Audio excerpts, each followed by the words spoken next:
Namaste. Aaj we are talking thugs of Hindustan.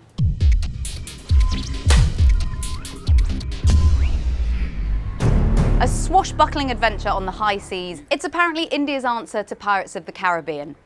I'd like to say it's probably not. East India Company आई तो थी व्यापार करने, लेकिन अब हुकूमत कर रही है. Instead of Johnny and Kira on screen, we have Aamir Khan and his donkey. No, I'm not referring to his fellow human cast members. He does actually have a donkey as his sidekick. The other big man on screen is Mr. Amotabh Bachchan, the Big B himself, and this is the first time that both Aamir Khan and Amotabh Bachchan have shared the silver screen together. अब हमें आजाद के साथ रहना है. आजाद बनना है. The two of them are playing outlaws looking to wreak their revenge on the villainous Britishers, although Aamir Khan does have a little bit of flip-flopping with a kind of double role that I seem to have seen him in somewhere before. Bhantu dice at bloody hell nonsense kick match Bhanderable 3 pur pudding good night. Just a little side note here, I was the only Britisher in the audience during the film, and although nothing was done to me overtly during this time, in the interval I was victim to some passive-aggressive queue pushing in the ladies' loo.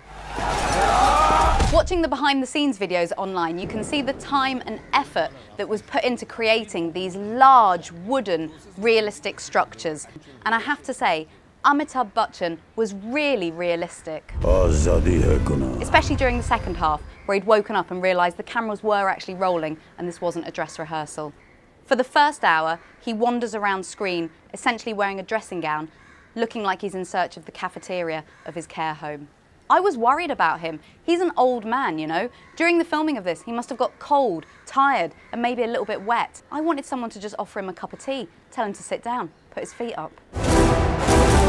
Aamir Khan does liven up the screen with his performance of the character Firangi. In fact, he reminded me a little bit of his on-stage performances during Doom 3, which is no surprise because we've got the same production company, we've got the same director, and we've got the same female co-star. Thugs of Hindustan is like Doom 3, but on water, and with the soundtrack of Krish 3. Talking of Doom 3, in it, Katrina, Kaif and Aamir Khan treat us to one of the most, I think, sexy item numbers, unconventional though it is, in the form of Kamali. Unfortunately, that magic cannot be recreated in the song Suraya. It is, hands down, the most unsexy, awkwardly choreographed and melodiously odious item number I have ever seen. It was like, do you remember seeing for the first time the Chicken song? It's that level of bad. And the filmmakers know this, because the only place you can see the full-length video and song is in theatres, not online.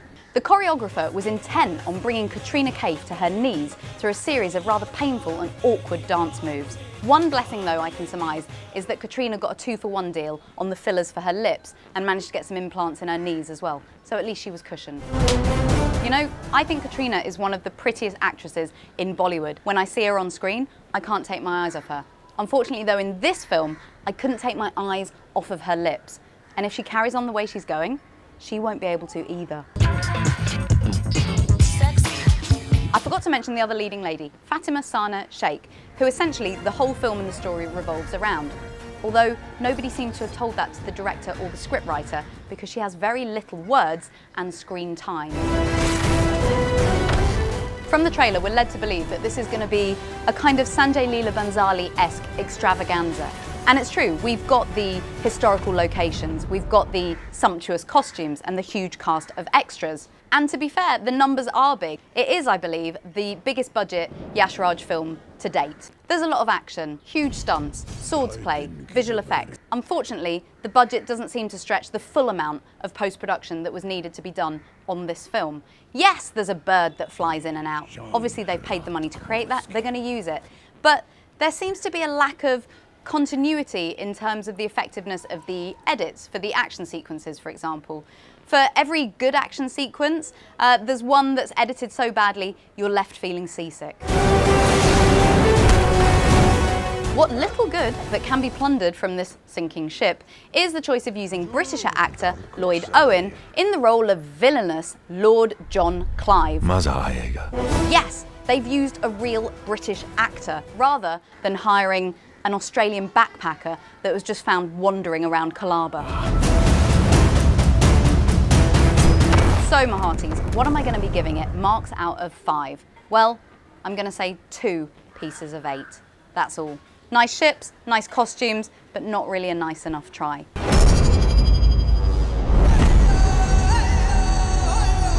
There's probably a joke here about not watching the film in the cinema and waiting for it to appear on a pirate DVD, but I'm not going to go there. If you'd like to keep up to date and not miss a single review, then what you need to do is like my Nat Bollywood page here on Facebook. And also, add to your karma, share this video, spread the world of Bollywood to those that know nothing about it. That's it from me. Keep it locked here on Unity 101, where every Friday on The Drive Time with Hemanti, you'll hear my latest reviews. Right across the city, playing nothing but the best in music from around the world. 24 hours a day.